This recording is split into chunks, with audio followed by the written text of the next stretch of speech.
What's up, everybody? It's your boy Myles Turner for What It Is and What It Ain't. Go ahead and subscribe. If you don't like what my man's got to say, join the debate. Kopy.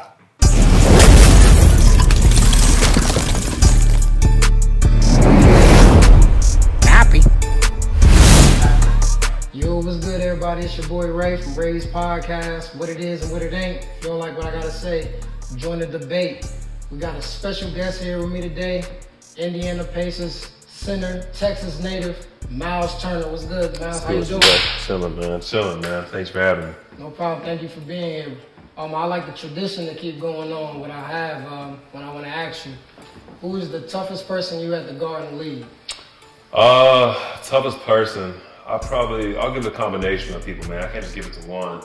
Anthony Davis is very versatile, similar games. He has a lot to his game, so he doesn't have just like one thing he does well. There's a lot of things great. So guys that have levels to their game, that's where it's difficult. Guys like Jokic, guys like Embiid, guys that are very versatile. So I say guys in that nature, like not just a dominant like big man on the block. It's guys that you have to worry about. Okay, you can shoot it, he can handle it, he can score on the post. 3 levels of basketball. Those are the guys that are difficult to guard. Okay. We all know you play in the NBA. We all know your name, but who is Myles Turner outside of basketball? Man, outside of basketball, it's a good question, man. I think that me personally, bro, I'm a very low-key kind of guy. My friends can tell you, like, I really don't do too much outside of just kicking with them, and very family-oriented. I'm very close to my family. Got a little sister. Got my 2 parents, very important to me. Other than that, I was just really, really low key. I think my first couple years in the league, I was wilding out a little bit, like to get out on the scene and be out like in LA or New York. And now, bro, like it's just the point where I'm 24 years old. It's still young per se, but I'm going on to year 6, so you just got to be strategic and careful how you move. You got any crazy rookie stories? Crazy rookie stories. Man, that's appropriate for the cameras. I gotta think a little bit. I just think that my first year, I was hurt the first I was hurt the first 3-4 months of the season. I actually broke my thumb like the 8th game of the season. So I was still working out and everything, but I was 19 years old. So it's like, I had never really been to a club. I've never been to fancy dinners. I never been to a lounge, nothing like that. So my first time out in LA, I was out till 5 o'clock in the morning, bro. We had shoot around the next day. And we had to be on the bus to get the shoot around at I think it was 8 a.m. And mind you, I've been out till 5 o'clock. So I ended up crashing at this house. Then I didn't know LA traffic. I always heard LA traffic. I didn't realize that was really a thing. So we stayed in LA Live, downtown area. And I was all the way in Thousand Oaks. Oh, yeah, you was far. Bro, I was far, bro. So when I tell you, I made the bus by 2 minutes, bro. I had my jeans on, everything. It was crazy, bro. It could have been a real bad look, but it all ended up working out in the end. That's probably the craziest rookie story I could say. In fact, I almost missed my bus on my first road trip. Yeah, it's good that you ain't missed that. So you said that you had an injury your rookie year. And I heard that you had an injury in high school too. You were able to overcome that, to be nominated, McDonald's All-American, won a gold medal in USA. What was that experience like, and how did that prepare you for your career today? It was a very pivotal moment in my basketball career, man, because I was kind of at my wit's end. I've been playing basketball for ever since I was legit, bro. I've been playing since first, really kindergarten in a sense. My first love was baseball. It's something I really wanted to carry on. And, when I got to about the 6th, 7th grade, strike zone got too big. Niggas started throwing the heat. I couldn't hit the ball no more, see the ball no more. So I had to call that quits. So once I started playing basketball, I took it really serious. I was playing for 4 different teams at one time while juggling, being an honors student and just all the perils of being a teenager, you know what I mean? So it just got to the point where it was too much. I was burnt out from it. But then once I broke my ankle, and I was sidelined for 8 months, and it just made me realize how much I missed the game, you know what I mean? So taking that time off and seeing all the people around me that I knew I was better than, take off and watching them play, it's it just drove me in a sense. I wanted to get better. So I went from unranked to number 86 to 30 something, the number 2 player in the nation, just all from just grinding in a sense. And I think that was if that wouldn't have happened, I probably would have quit basketball because I just wanted to be a normal kid, Okay. So, going to the Deaf About the USA, what was that experience like? You know, you were young and to be able to win a gold medal. That was dope, bro, because one thing is it ain't sweet. Like, people think, oh, it's USA, we're going to kill every team we play. Bro, those training camps is intense, bro. When you're in high school, you're up there for we were up there for like 2.5 months, but the first month is just straight training camp, bro. 2-a-days. You in Colorado Springs, so the altitude be messing with you. You're up there with other, top, U18, U19 kids in the whole nation, and the experience itself was great. Winning the gold medal, being able to beat all the teams. We beat a team by like 95 points. Like, sheesh. Yeah, stuff like that is like, it's dope. But that grind and that training camp, like that's gonna make or break you right there. So I think that was a good experience for me to really show me like what like the real, I guess, the USA standard was about. Okay. If you'd like to listen to more of my podcasts, go to Ray's Podcast on the Anchor app, on the podcast app, on Spotify. I'm on all platforms. Make sure you follow my Instagram at Ray's Podcast. Same thing for my YouTube channel at Ray's Podcast. I'm here with you daily. What it is and what it ain't. If you don't like what I gotta say, join the debate. Cap. Okay. Did you commit before you went there or after? I waited to the very last minute to commit. I was like me and Devontae Graham were like the last two people in our class to commit. Like he committed to Kansas. Kansas is one of the schools I was considering. I committed to Texas, obviously, but I literally waited till like 2 days before the deadline. I just wanted to weigh all my options. I took all my visits, and end of the day, I just ended up staying close to home. Where the family could see me play. I was far enough away from home. I was able to be my own man, but I was close enough just because I didn't need anything. Going into uncharted waters, 18 years old, it's a little different. It's tough. So you gotta have the people behind you that really care. Yeah. Speaking of Devontae, he was the first one that was on my podcast. So now both of y'all, both in the Big 12 too. Love. That's love right there. So I'm a Texas fan myself since Vince Young. You know how the Rose Bowl go when they beat Reggie Bush and them. All I want to know is, what was it like to play at the crib?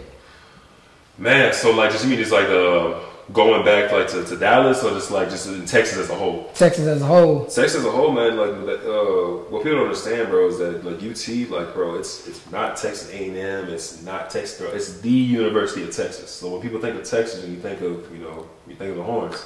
So to have that pressure behind you, in a sense, it's almost like exhilarating because you grew up watching the Horns. You know that like everybody's watching. So my experience is a little weird just because of my college experience. I came off the bench. I didn't play as much as I would have liked to, and I wish things would have gone different. But at the same time, everything worked out for the best. I'm a firm believer in affirmation. Everything happens for a reason. So being able to play at Texas, I don't regret it because of connections you make. University of Texas is the #1 school endowment in the entire world. You know what I mean? Everybody knows what this means right here. Anywhere across the world, everybody knows what that means. So the connections you make outside of basketball and being able to go to such a rich, university in history and connection-wise, that's one thing I'll never be able to, replace. So you say you came off the bench. You was in the Big 12 in a tough conference from what we know.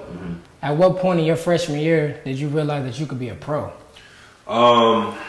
Man, so I think the biggest thing for me was I just thought college basketball wasn't for me. I think that halfway through my college basketball career, I knew I was meant for bigger and better things in a sense. I loved my time at UT, but I think the way I was being used in the system and the way that, I was being played, like my game suited the NBA a lot better. I knew it was going to take a lot of work to get there, and I knew I had to make a lot of changes, within my body and within my mental to get there, but I knew I didn't want to be stuck in college for another 3 years. So I think that's where the biggest thing was for me. Being 18 years old and being on that campus and living the college life, I didn't want to leave that. But at the same time, I went there for a reason, to take care of my family. So I think that once you have a little hype behind you, you have a little noise, you gotta go, bro. A lot of people, it's very rare. Someone like Marcus Smart, he could have gone his first year. Yeah, a lot of hype State, But he decided to stay his second year, and he still got drafted pretty high. That's very rare for it to happen, especially for a big man. Because once this class moves on, we're going to start talking about the next class and the #1 player in this class and such. So you don't want all that time to pass where people start forgetting about you. You got to you got to strike while the iron's hot. So it worked out for you. You were drafted first round, 11 pick. And we saw this week, the draft was this week. What was the biggest change for you and your family getting drafted? Man, it's just the biggest change was people's changed perception of me and my family. You know, they say that like, you know, that money, it changes you, but nah, bro, that money changes the people around you. You know, of course the money's gonna change you and, you know, change your mindset in a sense, but the people around you's expectation of you change the most. And that was what the biggest shock to me was people that my parents haven't heard from in years start coming out with their hands out, or, you know, they get that "what about us," you know, syndrome going on, and then, you know, people I ain't heard from and shit since second grade. So, hey, bro, man, fam, remember we had second grade history class together? Like nigga, what? Like, no, you know what I mean? Like stuff like that is like the stuff that you hear about, or you see in movies and stuff like that. But to have all that actually play out, and you see who's real and who's fake. And a lot of times you don't see who's real and who's fake. That's a big part too. But having to go through all that kind of stuff was like the biggest situational change for me and my family. So you got drafted by Indiana. You're still with Indiana right now. And you know the changes that you had to do with your life. What was it like? And who was your vet? Who was your vet coming in to Indiana? Yeah, so when I came to Indiana, I had two guys, well, really three guys that really made an impact in my career. One of them was like Jan Mahimi. He's currently with the Washington Wizards. He's an NBA veteran, NBA champion too. One with Dallas. He was someone that he's center position and someone I kind of looked up to because he handled himself like as a true professional. He got in every day, got his work in. Like, no matter what happened, he's gonna make sure he gets his lift in. He's gonna take care of his body. He's gonna go out there and just hoop. And that's something I respected because it's easy to come to a team and like have this expectation on you and like niggas start hating. You know what I mean? Yeah. Like I was a center. They drafted a center and Jan was a center. Jan could have easily just, been like this guy, or like, could have tried to punk me, but not. Like he genuinely cared about me and like my development. Another one's George Hill. George Hill, I think he actually just got traded to the Thunder, I believe. But G Hill is someone like I'm just cool with off the floor because he's a real dude. He's from Indiana, so at the time he was home, so he was just, just spread knowledge and just talk to me about like, just little stuff that's gonna happen off the floor, and then being with my family. Another guy was CJ Myles. CJ Myles is another kid. He's from Dallas. He's from Skyline, so he went to Skyline High School, fucking Dallas prodigy, like legend. So, I didn't know that. Yo, that high school legend right there. CJ is one of the better guys to come out of Dallas. He's a, subsequently in the NBA, he's a role player. Happens to a lot of people. When he was in high school, bro, like he went straight from high school to the league, bro. He's one of those cats. People really forget about that kind of stuff. That's hard to do. It's starting to resurface now, but because of the G League. Yeah, but anyways, CJ was someone who was real cool. He just kept it real. Someone I was able just to talk to. Someone who was able to, talk to me about basketball, talk to me outside of basketball. So, yeah, those three guys really stood out to me. You remember your first bucket in the league? Oh, yeah, of course, bro. My first bucket was actually Monte Ellis. He drove. It was a left-handed layup. He missed it. It was actually a tip dunk. So my first bucket in the league was a tip dunk. That was pretty cool. That's what's up. So you're one of the three people to under 21 to score 30 points, have 16 rebounds, and 4 blocks in the game. How does it feel to be on that list? I want more for myself. That's cool and all, but I feel like this is a lot more than I can achieve in such a one game. I know which game you're talking about. It was against Dallas, and that game was special because it was the first game of my second year. So everybody from my hometown was watching. You know what I mean? So I had the Pacers fans watching, and I had everybody from the crib watching too. And it was an overtime game. Hit a big shot, hit a big dunk at the end. That was a game that I'll never forget because just. I think so. Put the league on notice at that point. You know what I mean? Do you know the other two people on the list? I don't. If I had to guess, maybe Anthony Davis. Maybe that's one. That's similar stuff. I couldn't tell you the other one. Who else? Shaquille O'Neal. Shaquille O'Neal. Wow, it's good company right there. That's what I'm about to tell you. That's real good. That's real good company. Okay. I've been meaning to ask you this because I've been following you for a long time, and I'm glad I'm here to ask from the horse's mouth. How do you feel about not receiving no accolades after leading the lead in blocks in the 2018-19 season? Man, you take shit personal.